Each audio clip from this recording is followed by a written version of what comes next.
jour, mais en football, on en a vu d'autres. Surtout que Metz doit faire sans Pires, blessé au petit orteil et donc resté dans les tribunes. Et sans Blanchard, Istiol et Toy les remplacent. Les Cannois, eux, n'ont pas la pression, mais ils n'ont pas non plus l'intention de faire des complexes, à l'image de Vandenburg, qui tente sa chance de 30 mètres et oblige Letizy à un premier arrêt, et ce, dès la première minute. Réaction de Metz sur corner, avec un petit peu d'affolement dans la défense des Azuréens.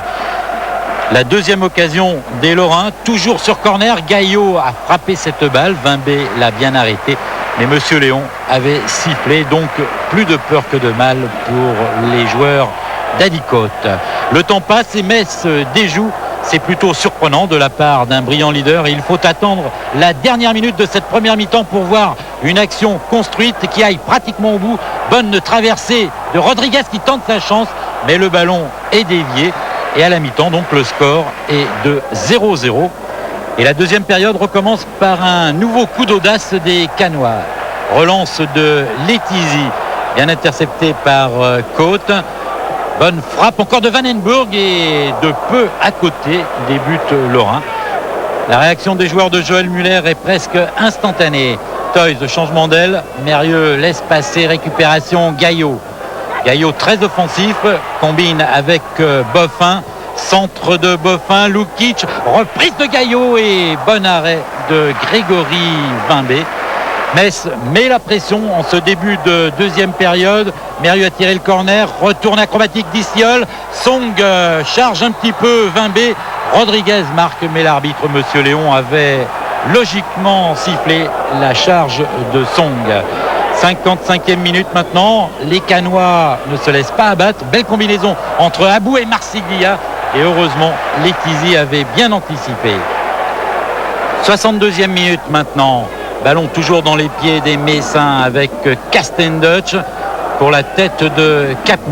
Istiol en retrait, Toys, longue balle, tête de Fischer, reprise en deux temps, super sous la transversale, elle est signée Philippe Gaillot. 1-0, et c'est son deuxième but en une semaine. C'est déjà lui qui avait permis aux Messins d'arracher le match nul à Rennes la semaine dernière. Une fois encore, il joue le rôle du sauveur là, en marquant un but très important. Les Messins veulent assurer le gain du match. Centre de Boffin, mais belle envolée de Grégory Vimbé. 69e minute maintenant, poussée de Castendutch, relais avec Rodriguez. Faute de Fischer, estime l'arbitre Monsieur Léon.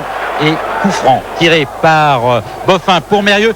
Bonne frappe de Mérieux le long du poteau, et 2-0 pour Metz. Et premier but réussi cette saison par l'ex-Lensois Frédéric Mérieux. Superbe frappe du pied gauche. Grégory Vimbé est abattu. Il sait que la deuxième victoire des Cannois n'est pas pour ce soir. Et pourtant, les joueurs d'Adicote font une bonne fin de match, et Leroy se permet même de tirer sur le poteau. Malheureusement donc, la réussite n'était pas du côté de Cannes. Résultat final 2-0, et les Messins bien sûr restent en tête du championnat. Entre les deux